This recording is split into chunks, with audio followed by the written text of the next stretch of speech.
Ô Rita, volta desgramada. Volta, Rita, que eu perdoo a facada. Olha que coisa linda, uma declaração de amor. Comenta aí abaixo se você já recebeu uma declaração de amor como essa. Aliás, não comenta não, senão você vai estar assumindo publicamente que você já deu uma facada em alguém, né?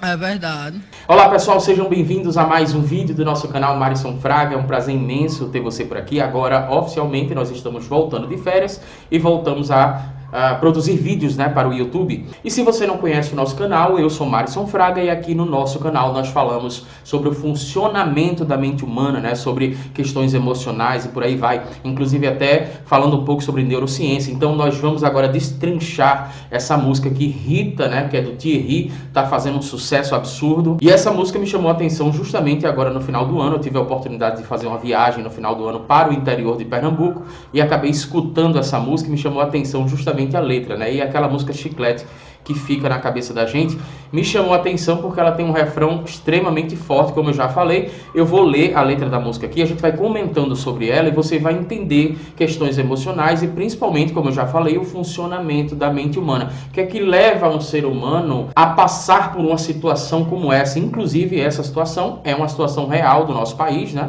Do nosso mundo, por que não dizer? E essa música acaba se tornando uma música que reflete a tragicomédia brasileira, do cotidiano brasileiro, né? Uma pessoa que foi extremamente agredida por outra, mas ainda assim quer voltar. Olha que coisa linda. Só que não. E antes de analisarmos essa música aqui, eu quero só fazer uma ressalva que a gente não vai muito para o campo, por exemplo, da dependência emocional. Quando você vê a letra dessa música, se é que você já não viu, né?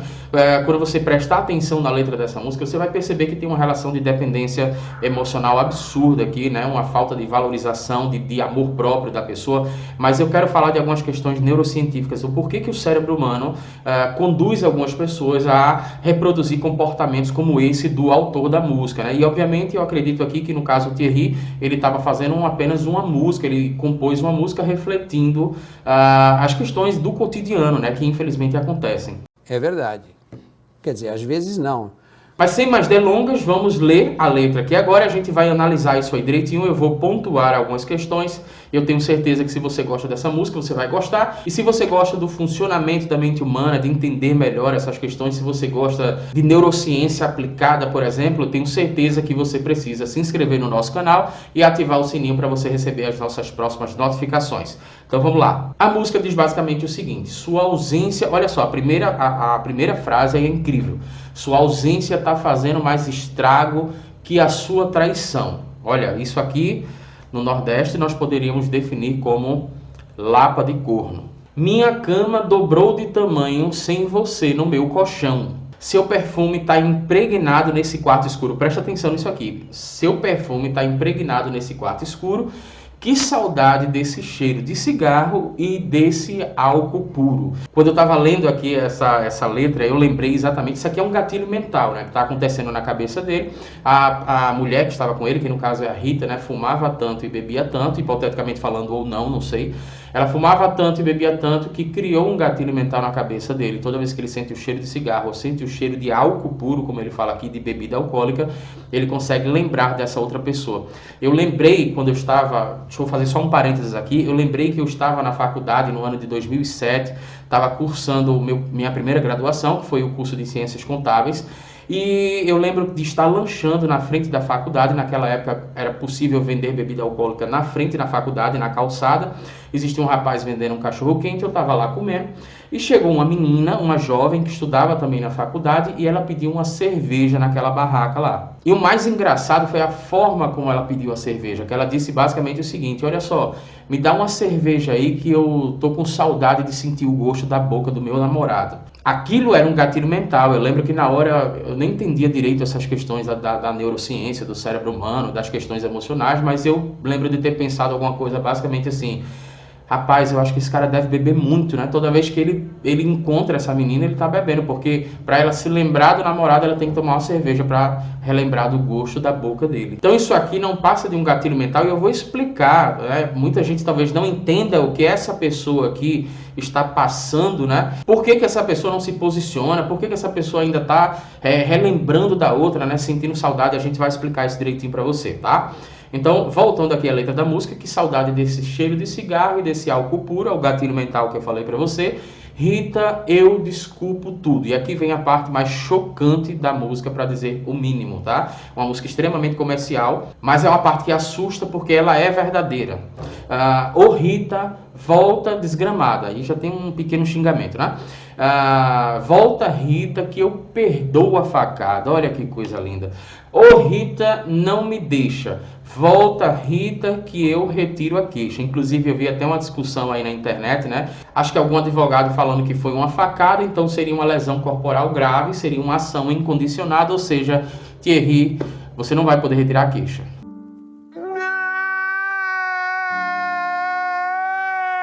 Se tem algum advogado que está assistindo isso aqui, eu peço para que comente aqui abaixo, porque isso é uma dúvida. Eu realmente não sei se isso é verdade ou não. Mas enfim, vamos voltar para a questão central aqui do nosso canal, né? O que levaria uma pessoa a ter vivenciado um relacionamento disfuncional como esse, ao ponto de ter recebido uma facada, né, de uma pessoa completamente desequilibrada, talvez estivesse aí alcoolizada, e mesmo assim ela sente saudade dessa pessoa. Ele está sentindo saudade da Rita, ele quer que a Rita volte, apesar de ter levado a facada. Inclusive ele se dispõe aqui a retirar a queixa, ou pelo menos tentar retirar a queixa, né? O que me parece é que essa pessoa está vivenciando justamente o final do relacionamento, naquele período, por exemplo, que você sente muita falta, né, da outra pessoa. Esse final de relacionamento, na verdade, ele ativa o centro de recompensa cerebral. E aí, a partir de agora, a gente vai explicar numa linguagem simples, para que você entenda, para que todo mundo entenda, numa linguagem simples, o que está acontecendo dentro do cérebro dessa pessoa e o que acontece dentro do cérebro de todas as pessoas que terminam um relacionamento, ou pelo menos que são abandonadas por alguém, né? O que ativa é o centro de recompensa cerebral, que nada mais é um sistema cerebral, né, que seria zonas formadas pelo sistema límbico e pelo núcleo accumbens. E essa zona do cérebro tem um conjunto muito grande de receptores de dopamina. Então vamos lá, dopamina sendo um neurotransmissor, que inclusive é conhecido também como a molécula do prazer. A dopamina, ela vai trazer, toda vez que você tem uma experiência prazerosa, a dopamina ela vai trazer uma sensação de prazer, de bem-estar. Ou seja, a dopamina, na verdade, ela é um dos neurotransmissores que são conhecidos como neurotransmissores da felicidade. Mas a gente tem que ter cuidado com essa questão da dopamina, porque, por exemplo, alguém que cheira cocaína sente uma sensação de bem-estar muito grande, mas isso aí é um tiro no pé, isso aí é uma autossabotagem absurda.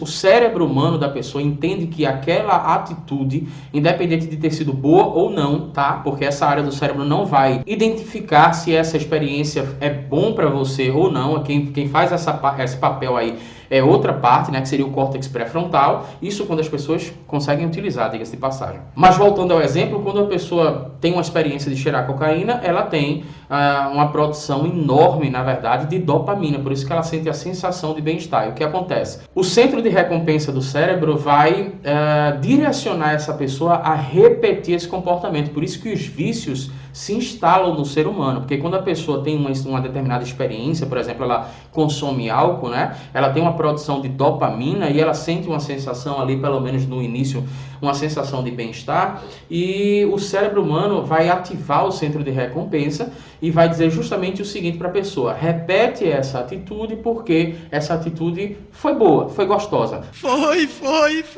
Não foi boa no sentido de que é uma coisa saudável para você, mas simplesmente o cérebro, nesse sentido aí, ele vai entender que foi uma experiência prazerosa. Então, quando a gente tem um relacionamento amoroso, nós temos várias experiências, inclusive até experiência sexual, várias experiências que nos fazem gerar dopamina. Aí a pessoa vai embora, decide ir embora, e aí o cérebro, o centro de recompensa, fica operando de uma forma a direcionar você a ter aquela experiência novamente. É por isso que às vezes a pessoa sente uma sensação de que não vai conseguir sobreviver sem aquela pessoa, mas é o cérebro que está enganando essa pessoa, porque ele está carente justamente da dopamina, né? Então, no caso aqui, o homem dessa música, que eu não vou falar Thierry porque, enfim, eu estou entendendo que ele fez uma música comercial.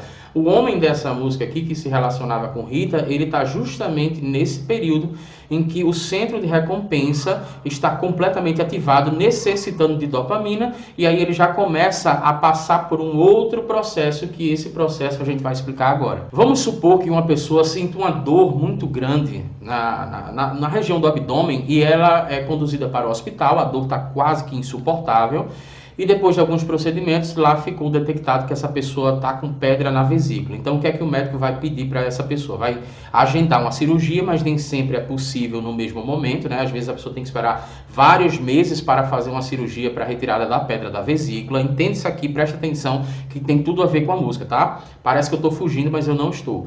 Então, no caso, a pessoa foi diagnosticada com pedra na vesícula, sentiu uma dor muito forte, e uma das recomendações médicas é justamente para que a pessoa mude completamente a sua alimentação, para que a pessoa não coma fritura, não coma coisa gordurosa. A alimentação de uma pessoa que está com crise de vesícula é completamente restrita, assim, é uma alimentação completamente sem graça, né? E eu estou falando isso porque eu já passei por esse processo e eu sei que na primeira semana ou nas primeiras semanas a pessoa segue à risca. Por quê?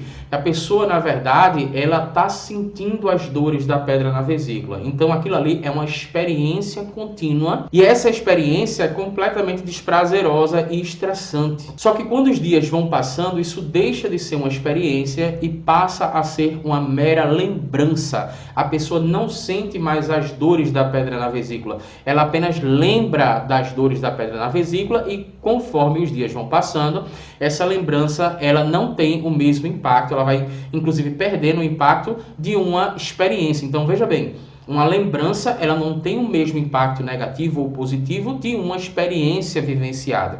No caso aqui dessa música, ele levou uma facada, mas ele já está curado dessa facada. Então ele não sente mais as dores da facada. O que está acontecendo é que ele tem uma lembrança dessa facada, mas essa lembrança ela não tem mais o impacto que a experiência vivenciada enquanto ele estava precisando colocar remédio, enquanto ele estava no hospital sendo socorrido. Possivelmente a pessoa aqui, quando estava no hospital, disse para si mesmo, né? Eu não quero essa pessoa nunca mais na minha vida, nem quero olhar para a cara dela. E depois volta para casa. Essa experiência vivenciada deixa de ser simplesmente uma experiência vivenciada e passa a ser apenas uma lembrança. Não tem tanto impacto assim, impacto emocional, não tem mais esse impacto. Você não pode comparar a lembrança com a experiência vivenciada naquele momento, né? O estímulo estressante, o estímulo doloroso, por exemplo. E aí, nesse caso, existe o conjunto desse processo mental com a ativação do centro de recompensa cerebral. E aí você pode combinar isso, a questão de falta de amor próprio, uma relação de dependência emocional aqui absurda. Inclusive isso que eu expliquei agora sobre a questão da experiência contínua e da lembrança acontece justamente quando a pessoa está com ressaca, por exemplo. As pessoas bebem e no outro dia tem uma ressaca e essa ressaca é completamente incômoda, a pessoa passa mal, não consegue comer, fica completamente enjoada, então aquela é uma experiência contínua, completamente desagradável. E ela fala assim, eu vou parar de beber. Só que com o passar dos dias, isso deixa de ser uma experiência contínua desagradável e passa a ser uma lembrança, e a lembrança não tem mais tanto impacto.